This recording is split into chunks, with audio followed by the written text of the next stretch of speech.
Vamos a esperar. Ahí está. Ya lo tenemos al profesor Andrea Genazzani en línea. Buenas tardes, Andrea. Buon pomeriggio per te. Buenas tardes a todos. Muy Quiero bien, muy bien. probar a compartir mi pantalla, mi pantalla. ¿Cómo no? Ahora te compartimos, te autorizamos a compartir la pantalla.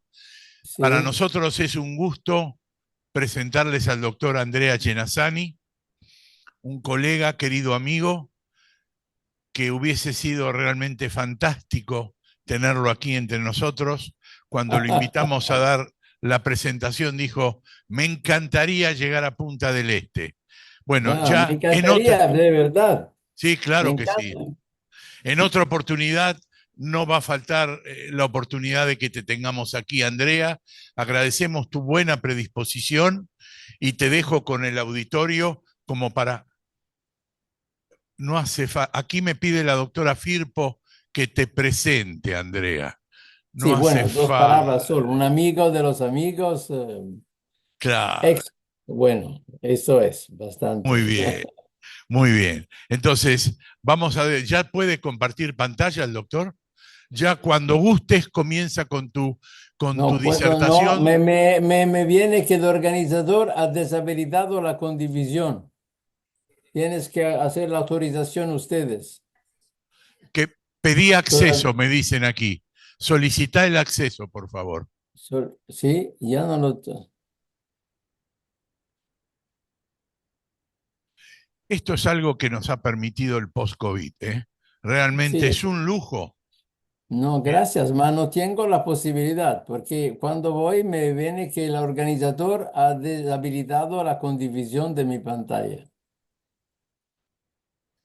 Ahí sí, En- sí, ya está. Abajo dice que puedes compartir, Andrea. Perdona, yo lo hago, ma no, no sale. Al lado. Ahí donde la parte verde, donde hay compartir, lo pongo. Ahora ya lo ponen, sí, perfecto, ahora ya lo ponen. Vamos a ir a esto. Vamos. Ah, perdona, vamos a ir a esto. Tengo que ir atrás de una. Bueno, eso,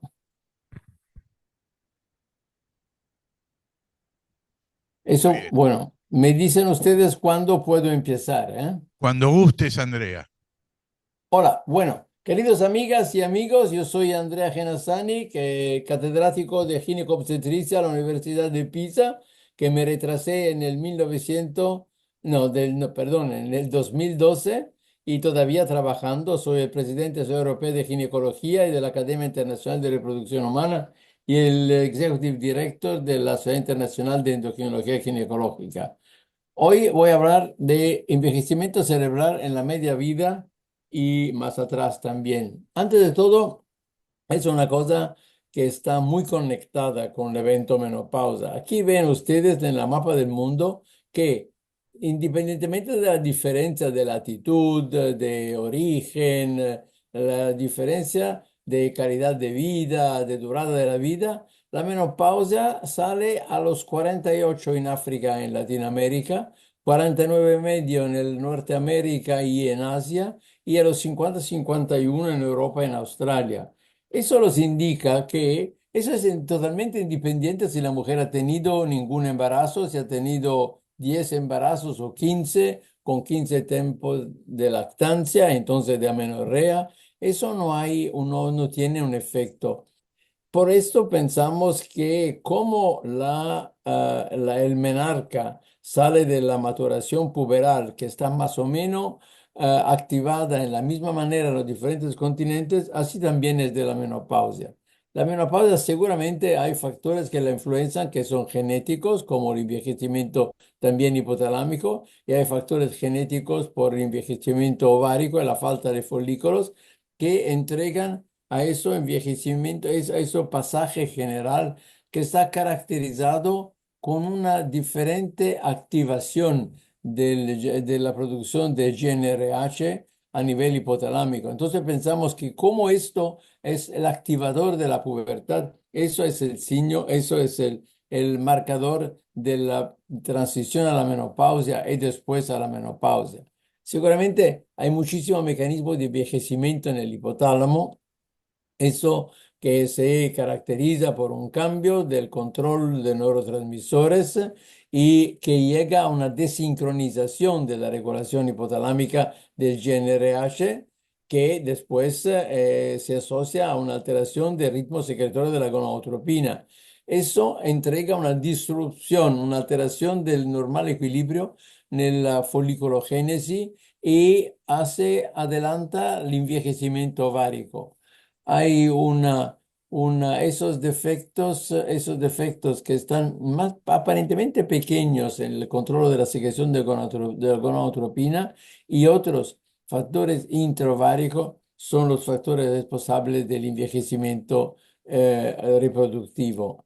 Ma una característica es muy importante. La menopausia, con todo lo que entrega, que es lo que se asocia, tiene síntomas que están muy importantes a nivel del sistema nervioso central, como los vasomotores, la alteración del sueño, la depresión y la ansiedad, los cambios cognitivos y la hemicrania. Eso indica que el cerebro es un órgano muy sencillo a los cambios hormonales que son típicos de la menopausia. Y si vamos a ver cuáles son los factores que son los factores causales de esos cambios, de esos síntomas vasomotores de la alteración del sueño, esos son el aumento del tono noradrenérgico, la disminución de la dopamina, de la serotonina central y el aumento de producción de neuroquinina B, de quispeptina, dinorfina y cortisol. Y si vemos al otro lado los factores que son responsables de la alteración del tono del humor, de la función cognitiva y de la actividad neuroendocrina, esos también son el aumento de la actividad noradrenérgica, la disminución de dopamina y serotonina, pero también la disminución del sistema GABAérgico, la disminución de producción de allopregnanolona, de dihidroepiandrosterona y sulfato y la aumento del cortisol, del amiloide que se entregan. Entonces, todos eso caracterizan los factores responsables. De eso sale que no es tanto y solo la menopausa que caracteriza ese momento de la vida, mas hay también otros cambios importantes. Uno es la adrenopausa. La adrenopausa que se caracteriza con los cambios de la disminución progresiva en la vida de dihidroepiandrosterona sulfata y dihidroepiandrosterona y también de otros andrógenos y progestágenos de la suprarrenal con un aumento del cortisol y una disminución de la beta-endorfina. Ma al otro lado hay también la somatopausa. La somatopausa que se caracteriza con la disminución de la producción de hormón de crecimiento de la hipófisis anterior y al lado también una reducción de la IGF-1. Y si ustedes van a ver, ahora no tenemos el tiempo, pero en todos los síntomas que están conectados con la menopausa, que sea la parte metabólica, cardiovascular, la urogenital, la parte ósea, eso todos están caracterizados de los cambios de todas esas partes hormonales, que son del ovario, pero también de la glándula suprarrenal y de la hipófisis. Y si vemos los disturbios que están conectados al diverso equilibrio neuroendógeno de la menopausa, algunos de ellos están correlados al sistema límbico, que son la ansiedad y la insomnia, el cambio del tono del humor, la hemicrania, la depresión, la reducción de la actividad motoria, la reducción del comportamiento sexual, la falta de memoria y el Alzheimer. Y los otros son regulados del sistema hipotalámico, que son los sofocos y el aumento de la tensión arteriosa y la obesidad. ¿Por qué está así importantes esos signos? Hemos hablado que hay una modificación importante de la noradrenalina, de la dopamina y de la beta-endorfina. Eso también en el nivel del hipotálamo anterior, donde se organiza la disipación del calor, como en el hipotálamo posterior, donde se organiza la conservación del calor. Y en efecto, los síntomas vasomotorios que la mujer tiene, los sofocos, están dependientes del facto que hay una reducción de la sensibilidad de la zona de termoneutralidad. Eso indica que la mujer deviene más reactiva al bajarse de la temperatura o al aumentar de la temperatura central, inmediatamente activa esta vasodilatación periférica que entrega un bajarse de la temperatura o un shivering o brividi que traen la temperatura otra vez a nivel normal.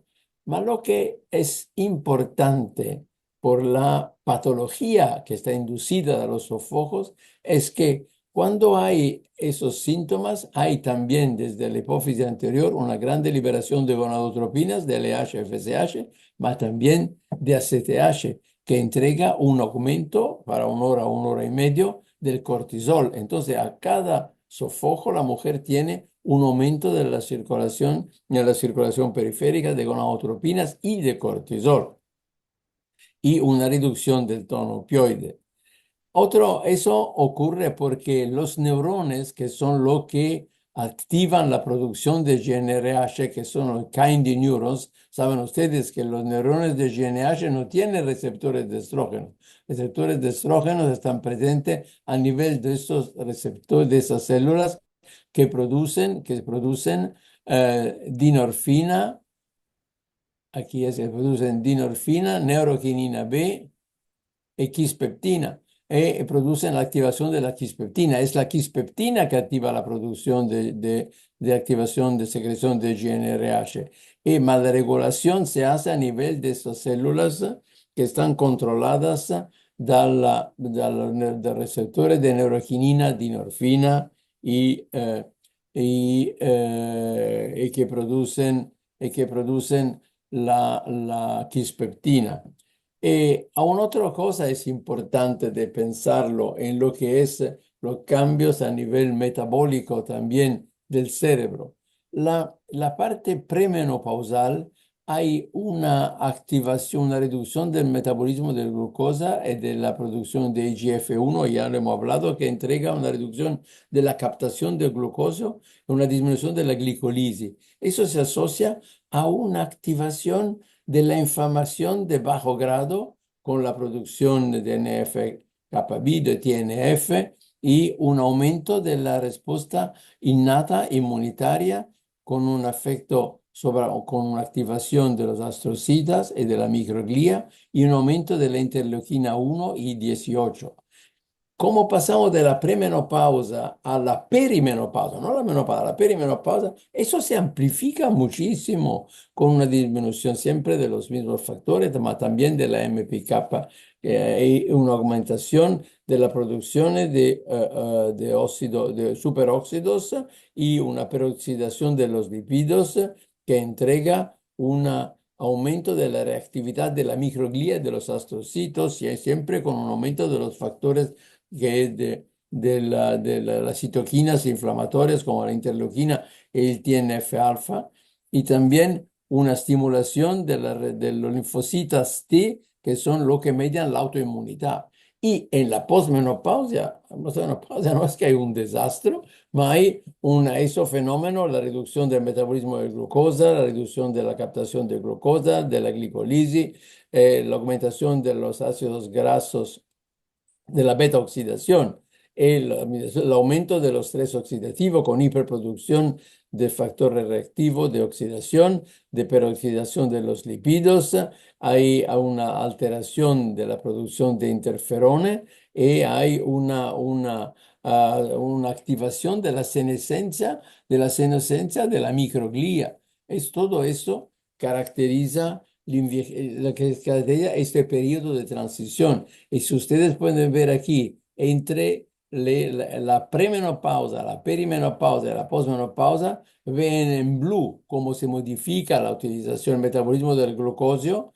En eso puntado, la beta oxidación de los ácidos grasos, el modificarse de la inmunidad innata aquí en esa línea, y en rojo la respuesta inmunitaria adaptativa como aumenta. Entonces, eso es un fenómeno muy importante metabólico. Y Cuando se habla que ese periodo, esta temporada, la mujer tiene también una activación del cambio del peso corpóreo. El peso corpóreo, eso es una desgracia, sube progresivamente toda la vida.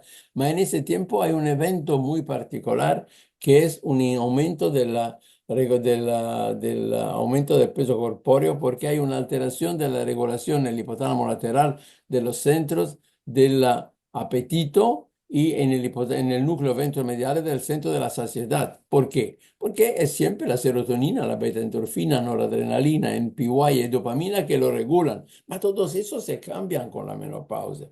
Y esos cambios son muy interesantes, porque no es tanto. Si ven ustedes en los 2 años antes y después de la menopausa, no es tanto el cambio del peso corporal, un poco, arriba lo ven, y el porcentaje de grasa total del organismo, ma el aumento muy importante de tejido adiposo visceral, entonces que es mucho más importante respecto a quello subcutáneo.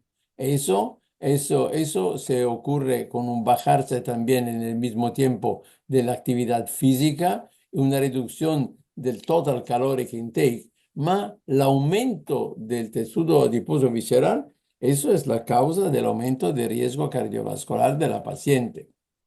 También hay un otro evento importante entre premenopausa y posmenopausa, que la actividad aromatásica que en premenopausa entrega una transformación de la androstenediona a estrona del 1,2%, en posmenopausa va al 3,1%. Entonces, en posmenopausa, ese proceso de envejecimiento se asocia a una mucho más grande concentración de estrona en confronto a la concentración de estradiol. Al otro lado hay un otro evento muy importante que ya no le hemos pensado. Saben ustedes que el cerebro es un órgano fantástico. El cerebro es un órgano que produce esteroides, ma no lo produce como la glándula suprarrenal o el ovario, cioè dire, non necesita de una gonadotropina o de un hormone proteico como la CTH para activar la esteroidogénesis. La esteroidogénesis en el cerebro está siempre activada, ma no entrega, no hay producción de glicocorticoides y no hay la producción de mineralcorticoides. No sintetiza el colesterol, ma toma el colesterol del sangre y desde el colesterol puede producir hasta la producción de estrógenos, de andrógenos y de progesterona. Y esa producción está dependiente de qué? Esa está dependiente del facto que las células producen enzimas responsables de la esteroidogénesis, de la transformación de los esteroides. Esas enzimas están producidos en manera diferente en los diferentes núcleos, en las diferentes células, característica y típica. Entonces, eso hace que en un sitio se puede producir progesterona y de la progesterona se va al allopregnanolone, en un otro se llega a la producción adelanta de la dihidroepiandrosterona hasta los andrógenos, la testosterona o el dihidrotestosterone, y también puede ser aromatizados a estrógenos. ¿Cuál es el significado, la importancia de la producción de esos esteroides que se llaman neuroesteroides, mas son absolutamente los mismos que se encuentran en los otros tejidos, que en la parte de desarrollo del grupo prenatal, eso participan al controllo de la sobrevivencia neuronal y de la apoptosis de las células terminales y de la diferenciación. Entonces, después del parto, después de la nacida, hay un periodo de baja producción y después suben con la adolescencia y hasta la concentración en la vida adulta, en el joven, en la mujer joven, en el hombre joven. Esas elevadas concentraciones de neuroesteroides son protectores del cerebro contra los factores neurotóxicos endógenos y ambientales e estimulan la neurogénesis. Y qué lástima, cuando envejecimos como yo, hay una disminución progresiva de los niveles de neuroesteroides que dejan el cerebro menos protecto, bajan la protección del cerebro contra los factores neurotóxicos. Son factores muy, muy importantes. Y le recuerdo esos, por ejemplo, la progesterona está producida en los neurones, en los oligodendrocitos, en los astrocitos, y hay que producen con esta vía enzimática de la 5-alfa reductasa, la 5-alfa dihidroprogesterona, y después la 3-alfa hidroxisteroide dehidrogenasa la transforma en allopregnanolone. Y el allopregnanolone es un esteroide muy importante que no tiene un receptor específico, ma se conecta, es un factor GABA estimulante, es un factor que se conecta con el receptor del GABA.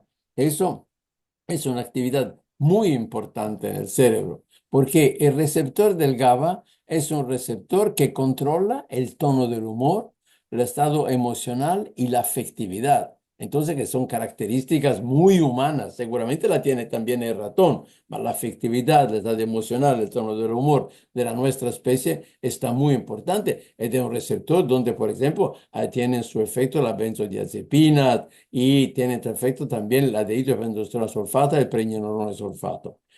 ¿Cuáles son los mecanismos con los cuales los esteroides sexuales tienen un impacto en el cerebro? Antes que todo, un efecto organizacional. Saben ustedes que todo se nace, estamos con un cerebro femenino, más que en la vida fetal, el testosterona que sale fuera con donde hay un feto maschio, de los testículos, eso hace un efecto directo sul cerebro, le cambia la distribución del tipo de célula, de las características, y transforma el cerebro femenino en el cerebro masculino. Tienen un efecto sobre la producción de neurotransmisores, sobre los diferentes tipos de receptores, la capacidad de inducir receptores, tienen efectos de genómicos y de membrana, controlan el metabolismo oxidativo y la apoptosis, y tienen efectos directos sobre las células neurales y las células de la glía, controlan la expresión de sinaptosomas, la inflamación y un gran efecto neurovascular. Y si se ve cuáles son las funciones, aparte de la reproducción, que están sencillas al efecto de los esteroides, son, oh, miren, la afectividad, el tono del humor, el sueño, la libido, la sexualidad, el comportamiento social, la coordinación motoria, la excitabilidad neuronal, la soglia del dolor, la soglia auditiva, la función cognitiva y muchísimos efectos y mecanismos de neuroprotección. Entonces, cuando se habla del dimorfismo, para decirle, el dimorfismo se caracteriza con diferentes expresiones en las varias áreas de receptores de estrógenos, progestágenos y andrógenos, un diverso polimorfismo receptorial y una diversa capacidad de metabolismo de los esteroides en los mismos núcleos, diferente en los hombres y en las mujeres.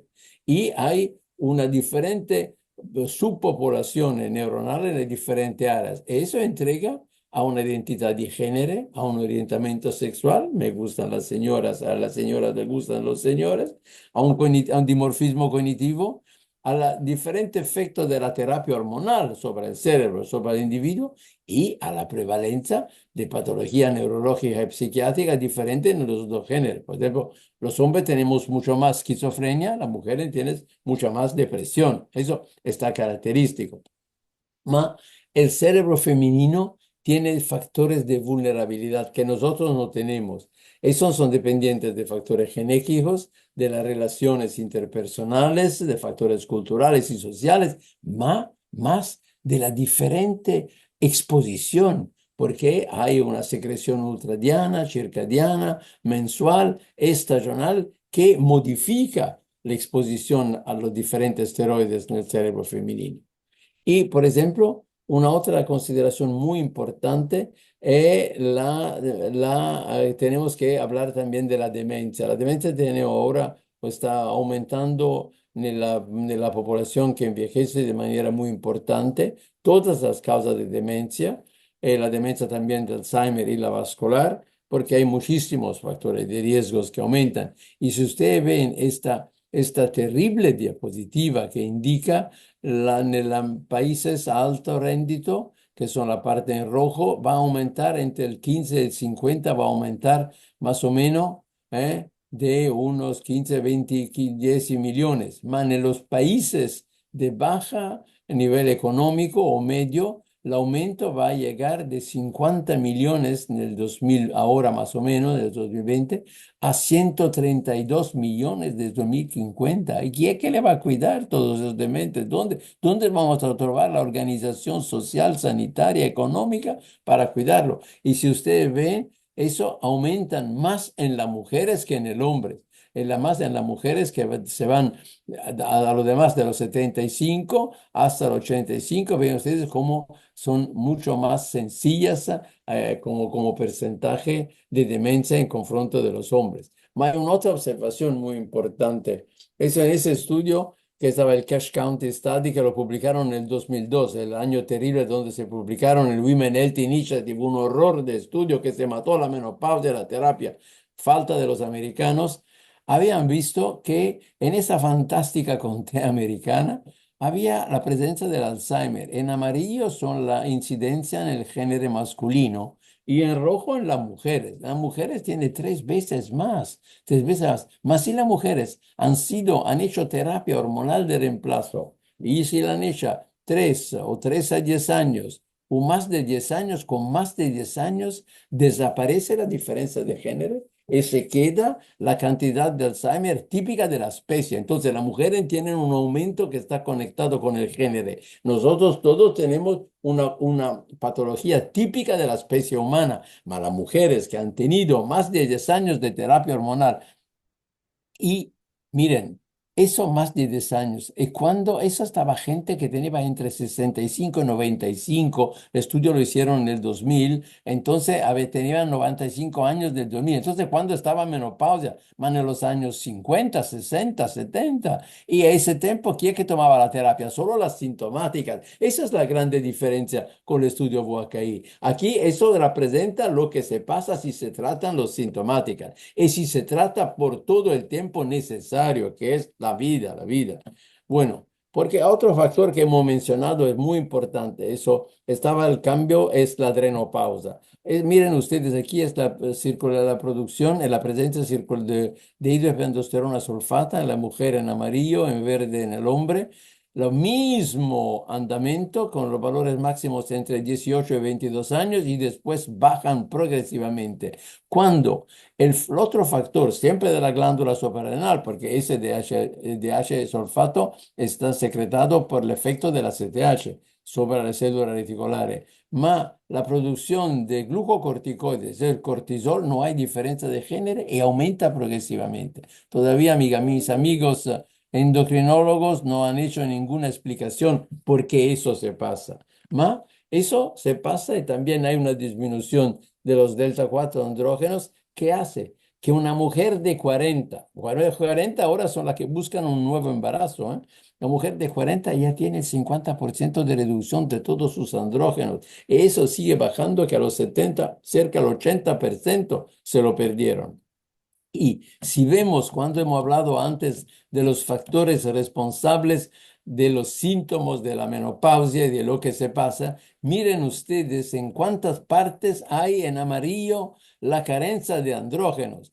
También el cambiarse de los andrógenos que es importante para desarrollar esos síntomas. Piense solo a la sarcopenia, la alteración del hueso, el envejecimiento de la piel, pero también envejecimiento urogenital y la falta de libido, los cambios metabólicos y la alteración cognitiva está también dependiente de la falta de andrógenos. Entonces, ¿por qué? Porque si ustedes ponen, por ejemplo, lo que se ocurre en la menopausia, que de la parte del ovario se pierde la androstenediona y la testosterona, ma también se pierde la dihidroepiandrosterona, el diasulfato. Seguramente la libido está activada de los andrógenos, cambio del tono del amor, de la función cognitiva. El senso de bienestar general se pierde. Y al otro lado, si en el mismo tiempo aumenta el cortisol, que entrega un aumento de la gluconeogénesis y una neurotoxicidad que aumenta la labilidad neuronal, eso con el envejecimiento, con el bajarse de los estrógenos, con bajarse del allopreñanolona también, ¿cómo puede no ser que la mujer no tenga más exposición a riesgo de ansiedad, de depresión, de cambio cognitivo, de tono del humor y la falta de libido? Ya libido no lo desean, pues, lo hacen porque el esposo lo pide, ma. Si no, no es una cosa, no es la fuerza que tenían cuando tenían 20 años o 18 años.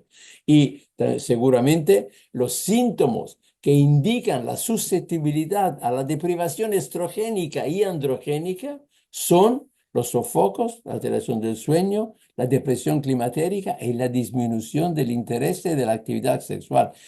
La pregunta que hacemos ahora es esto que se asocia también a un aumento de riesgo de la falta cognitiva y de la demencia en la vejez. Todavía no está aclarecido. Ma, queridas amigos y amigas, seguramente necesitamos una atención personalizada por un envejecimiento saludable. Seguramente las hormonas son importantes, eso lo hemos visto, pero es muy importante también el estilo de vida, la actividad mental, social, la actividad física, las habitudes, la dieta, lo que comemos, es seguramente los genes y la terapia hormonal de reemplazo. Y hemos visto que la terapia hormonal de reemplazo ahora puede ser sustituida también con factores que curan directamente los sofocos. Seguramente si le dan los antagonistas de la neuroquinina o la gabapentina, eso tiene ese efecto. Pero curar los sofocos no es curar la menopausia, no es curar los síntomas de la menopausia. A las mujeres les faltan el estradiol, la progesterona y los andrógenos. Entonces,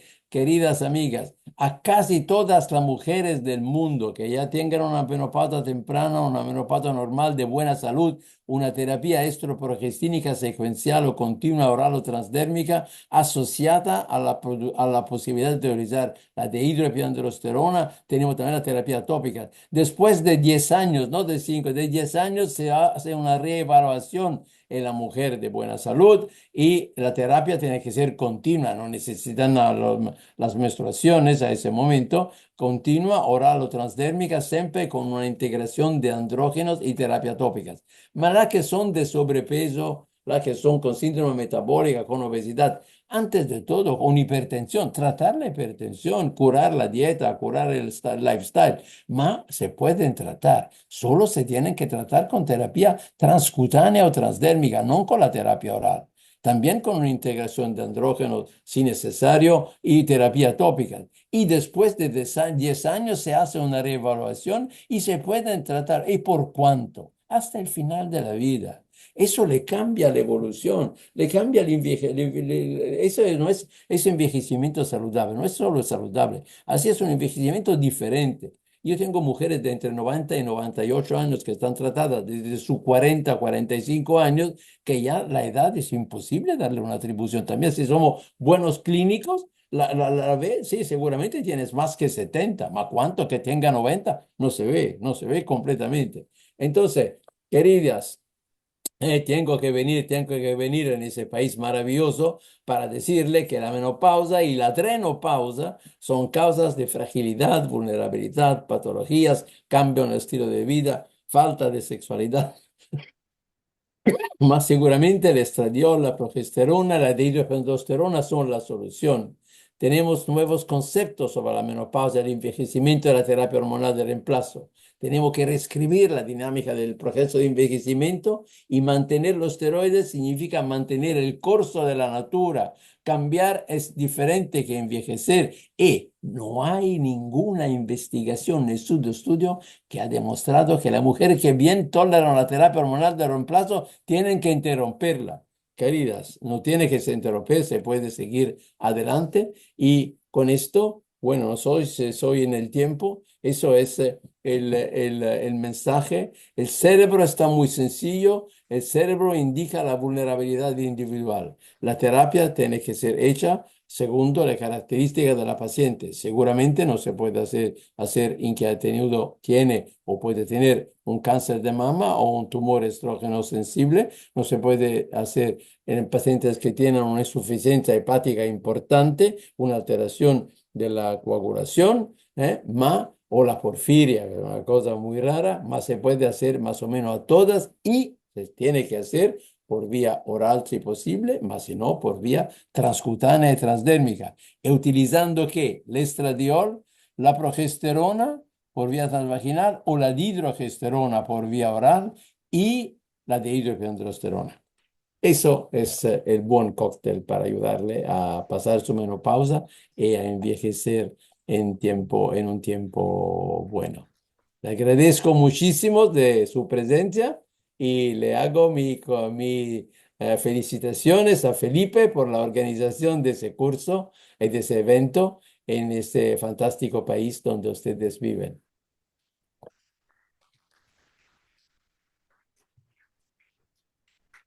Querido Andrea, has escuchado los aplausos del auditorio, realmente nos has apabullado.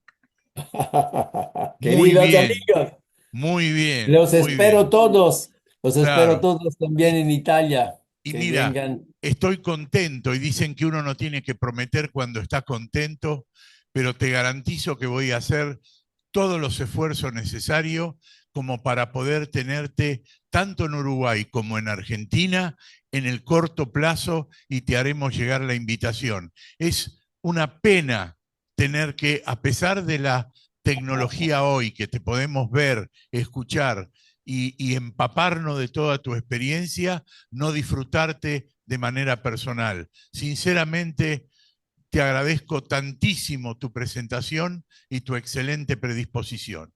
Voy a preguntar ahora si hay alguna pregunta entre los presentes para el profesor Genazzani.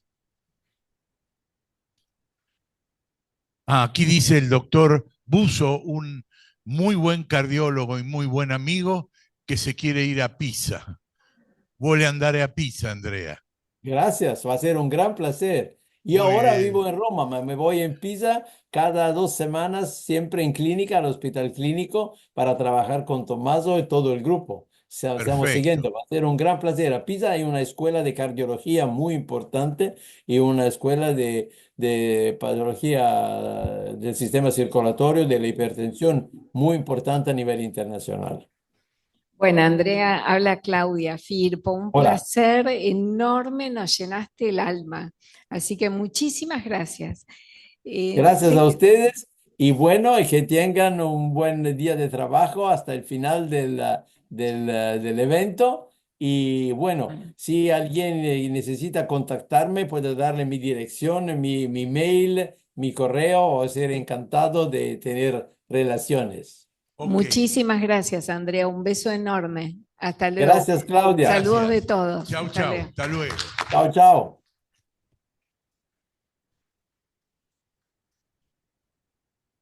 Bueno, qué lujo nos hemos dado, ¿eh? Qué lujo. Los invitamos ahora nuevamente a la piscina a